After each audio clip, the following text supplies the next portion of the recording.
Hello friends, आज अपना लोग दो चार वाले रैखिक समीकरण युग्म के 15 नंबर के सवाल को सॉल्व करेंगे।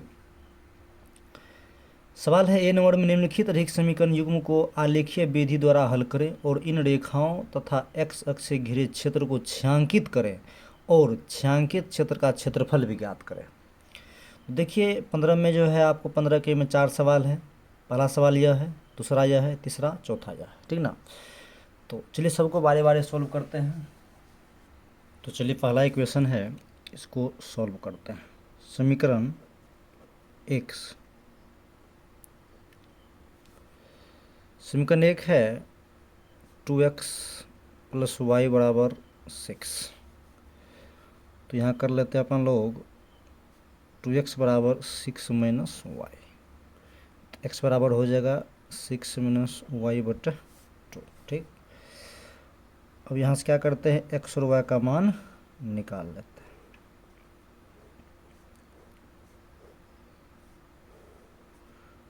तो x और y है। अब ध्यान दीजिए, अगर y का मान हम 0 यहाँ ले लेते हैं, y का मान 0 ले लेते हैं, तो 6 में 0 जगह तो 3, 6 में जो 6 बचेगा, 6 में 2 से भगा देंगे, 2 तिया 6, x का मान 3 आ जाएगा। समझ गए बात को। अगर मान के चलिए यहाँ पर हम y का मान अगर 2 दे दें, y का मान 2 दे दें, तो 2 देंगे तो 6 में से 2 चल जाएगा तो 4 बच जाएगा। अब भाग देंगे तो 2 दूना 4 हो जाएगा। ओके, अगर मान के चलिए यहाँ पर हम क्या करते हैं, y का मान अगर हम यहाँ पर 4 ले लेते हैं, तो 6 में से 4 चल जाएगा, कितना हो जाएगा 2, और 2 में भगा देंगे, 2 का 2 1 मरतबा पर कट जाएगा। क्लियर है। तो समीकरण 1 में एक्स वाई का मान निकाले अपन लोग। अब हम समीकरण 2 से, समीकरण 2 से, तो समीकरण 2 देखिए यहाँ पे क्या है, 2x - y = 0।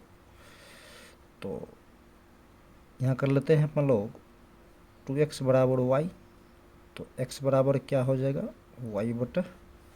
क्लियर है। तो यहाँ भी क्या करते हैं अपन लोग, x और y का मान निकाल लेते हैं।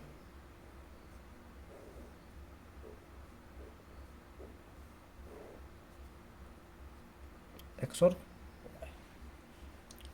तो अब ध्यान दीजिए, अगर हम यहाँ y का मान 0 दे दें तो x भी 0 हो जाएगा, क्योंकि यहाँ 0, y का मान 0 देंगे, 0 में कितनों संख्या भगा देंगे, 0 ना आएगा।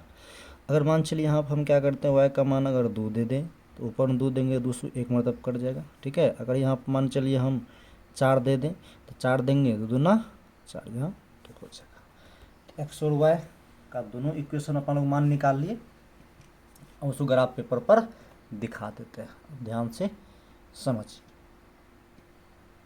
तो ध्यान दीजिए, सबसे पहले देखिए यहाँ x = 3 है और y = 0 है। तो x पर 3 चलेंगे और y पर 0, तो मतलब यह लाइन, यह पॉइंट यहाँ ही रह जाएगा। ठीक है, यह एक पॉइंट हो गया। उसके बाद है x = 2, y = 2, x = 2 है, y = 2 है, ये पॉइंट यहाँ आ जाएगा। क्लियर है। उसके बाद देखिए x = 1 है, y = 4 है, x = 1, y = 4, तो ये पॉइंट यहाँ आ जाएगा। क्लियर है। अभी तीनों पॉइंट से क्या करते हैं, एक लाइन खींच देते हैं, तीनों बिंदु से होकर एक लाइन गुजार देते हैं। गुजार दी एक लाइन को। अब ध्यान दीजिए, इसका जो निर्देशांक है उसको हम लिख लेते हैं। देखिए यह इसका निर्देशांक हो जाएगा, यह हो जाएगा 3,0। पहले x निर्देशांक को लिखते हैं, तब y को लिखते हैं। उसके बाद है 2,2, 2,2, उसके बाद है 1,4, 1,4। ठीक है। और यह जो समीकरण का लाइन है उसको भी यहाँ लिख देते हैं, वह है 2x + y = 6, इसी का है। ठीक है। उसके बाद देखिए x = 0 है और y = भी 0 है। इसका मतलब x = 0 और y = 0 है, तो पॉइंट यहाँ आ जाएगा, यहाँ पर पॉइंट होगा, यहाँ पर, यहाँ पॉइंट हो जाएगा। उसके बाद है x = 1, y = 2, x = 1 और y = 2 है, x पर 1 है, y = 2 है, तो यह पॉइंट यहाँ आ जाएगा। सॉरी x बराबर 1 है, y बराबर 2 है, तो y x पर 1 चलेंगे, y पर 2, तो मतलब यहाँ आ जाएगा पॉइंट, यहाँ आएगा, यहाँ यह पॉइंट यहाँ आ जाएगा। उसके बाद x बराबर 2 y बराबर 4 है, तो x पर 2 और y पर 4 है, ये पॉइंट यहाँ आ जाएगा, यहाँ। अभी तीनों पॉइंट से भी एक लाइन गुजार देते हैं।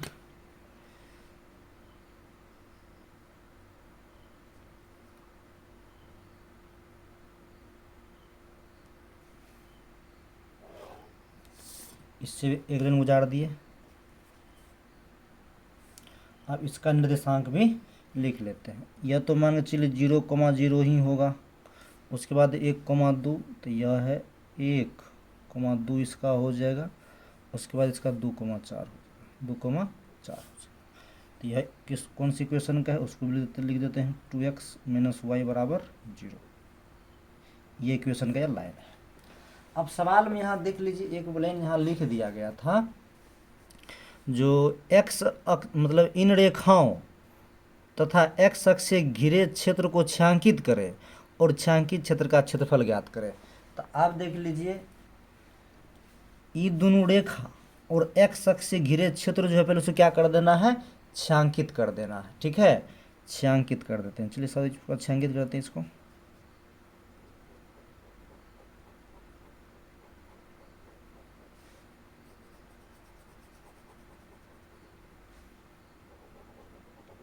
छायांकित कर दिया, आप लोग पूरा इसको कर लीजिएगा। अब क्या कह रहा है सवाल में, छायांकित क्षेत्र के क्षेत्रफल भी ज्ञात करना है। तो यदि छायांकित किया हुआ आकृति यहाँ पर आपको दिखाई दे रहा है, जस्ट लाइक एक त्रिभुज आकार का लग रहा है। ठीक है, कैसा लग रहा है, त्रिभुज आकार का लग रहा है। इसका मतलब त्रिभुज का क्षेत्रफल ज्ञात करेंगे। तो अब यहाँ पर ध्यान दीजिए, तो त्रिभुज का क्षेत्रफल का जो फॉर्मूला होता है वह होता है 1/2 आधार गुना शीर्ष लंब, यानी कि ऊंचाई। तो अब ध्यान दीजिए, वो भी ज्ञात कर देते हैं। तो 1/2 तो हम देंगे ही, क्लियर है।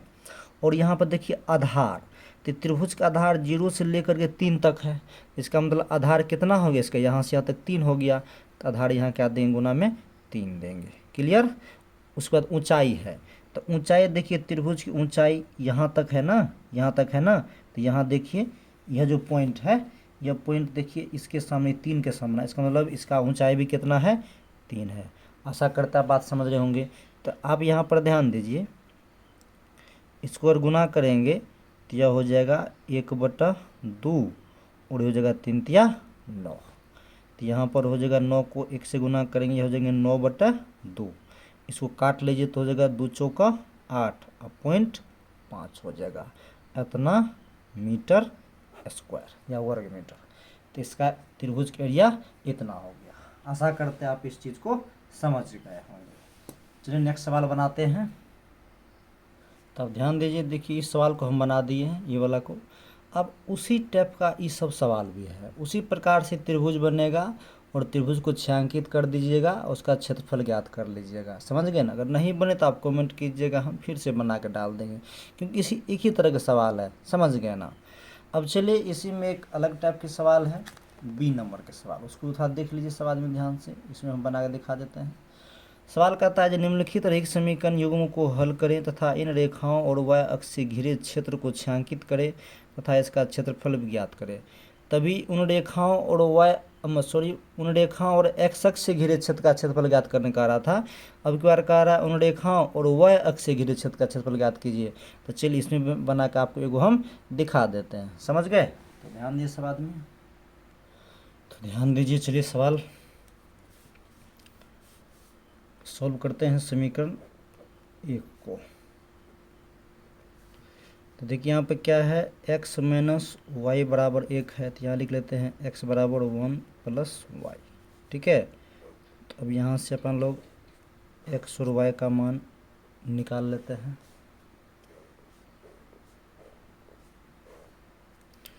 तो x और y, देखिए y है, अगर y का मान हम यहाँ 0 दे दें तो x 1 आ जाएगा। अगर यहाँ पर मान चलिए y का मान हम 1 दे दें तो x यहाँ पर 2 हो जाएगा, मतलब 1 2 हो जाएगा। अगर मान के चलिए यहाँ पर हम क्या कर देते हैं, 2 दे देते हैं, तो y का मान 2 देंगे तो 2 एक कितना हो जाएगा, x 3 हो जाएगा। क्लियर। उसके बाद यहाँ लिखते हैं समीकरण 2। समीकरण 2, समीकरण 2 क्या है, 2x + y = 8। ठीक है। अब इसको सॉल्व करेंगे तो यह हो जाएंगे 2x = 8, उधर जाएंगे तो माइनस में हो जाएंगे, तो x बराबर यहाँ हो जाएंगे 8 - y/2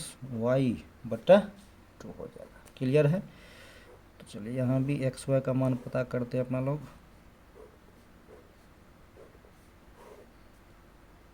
x और y। अब मान के चलिए अगर हम y का मान यहाँ पर हम 0 देते हैं तो 8 में से 0 जाएगा तो 8 बचेगा, 8 में 2 से भगा देंगे तो 2 चौका 8। क्लियर है। अगर उसके बाद मान चलिए यहाँ पर हम क्या करते हैं, y का मान अगर 2 दे दें तो 8 में से 2 चल जाएगा तो 6, तो 2 तिया 6, यहाँ 3 आ जाएगा। उसके बाद अगर मान चलिए यहाँ पर हम क्या करते हैं, y का मान अगर हम 4 दे दें तो 8 में से 4 जाएगा तो 4 बच जाएगा, 2 दूना 4 हो जाएगा। क्लियर है।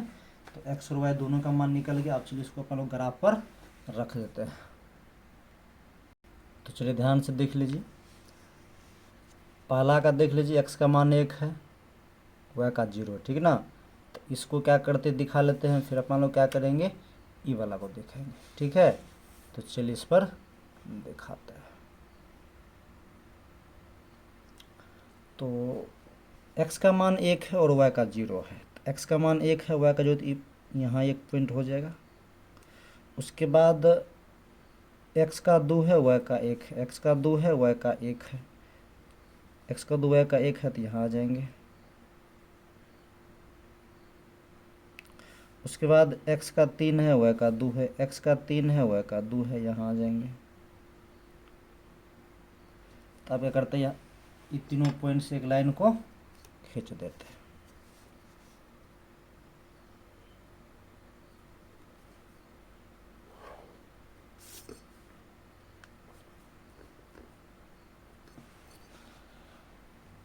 अब इस तीनों का निर्देशांक को भी लिख देते हैं अपना लोग। जैसे इसका हो जाएगा 1,0 और इसका हो जाएगा 2,1, इसका हो जाएगा 3,2। क्लियर है। चल उसके बाद इसके इक्वेशन को भी लिख देते हैं। यह हो जाएगा x - y = 1। ठीक है। चलिए अगला है, x का मान 4 है, y का मान 0 है। तो x का मान 4, y का मान 0, तो यहीं रह जाएगा, यहाँ रह जाएगा पॉइंट। उसके बाद है x का मान 3, y का मान 2। x का मान 3 है, y का मान 2 है, तो यह पॉइंट भी यहीं आ गया। ठीक है, ये पॉइंट भी यहीं आ गया। उसके बाद है x का मान 2, y का मान 4, x का मान 2, y का मान 4 है, ये पॉइंट यहाँ आ गया, यहाँ। तो अब इस दोनों पॉइंट से भी एक लाइन को गुजार देते हैं। सब आदमी ध्यान से देखेंगे इसको। चलिए इसका निर्देशांक लिख लेते हैं। यह हो जाएगा 4,0, उसके बाद 3,2, तो यह 3, दिया हुआ ही, उसके बाद 2,4, 2,4। अब यहाँ पर ध्यान दीजिए। चलिए अब की बार क्या कहा गया था सवाल में, तो y अक्ष से घिरे क्षेत्र, y अक्ष से घिरे क्षेत्र को क्या करना, छायांकित करना है और उनका क्षेत्रफल ज्ञात करना है। तो देखिए y अक्ष से घिरे यही ना क्षेत्र है, इसको छायांकित कर दीजिए, इसको छायांकित कर दीजिए। तो पूरा छायांकित हो गया ये भाग, पूरा भाग यहाँ से छायांकित कर देना है। अब इसका क्षेत्रफल भी कहा है ज्ञात करने, तो यहाँ लिखते हैं क्षेत्रफल, त्रिभुज का क्षेत्रफल, त्रिभुज का क्षेत्रफल बराबर 1/2 आधार गुना शीर्ष लंब। 1/2 तो रहेगा ही। इसका जो आधार है देखिए यहाँ से, ध्यान दीजिए, इसका आधार देख लीजिए यहाँ से लेकर के यहाँ तक है। तो आधार जब गिनिएगा इसका 1 2 3 4 5 6 7 8 9 हो जाता है। ऊंचाई कितना हो जाता है, 3। तो यहाँ पर देख लीजिए, आधार इसका 9 हो गया, ऊंचाई इसका 3 हो गया, तो काट इस गुना कर लीजिए तो 9 तिया कितना हो जाएगा 27/2, तो इतना मीटर स्क्वायर इसका आंसर हो गया। तो आशा करते हैं आप समझ गए होंगे। तब तक के लिए थैंक यू, धन्यवाद।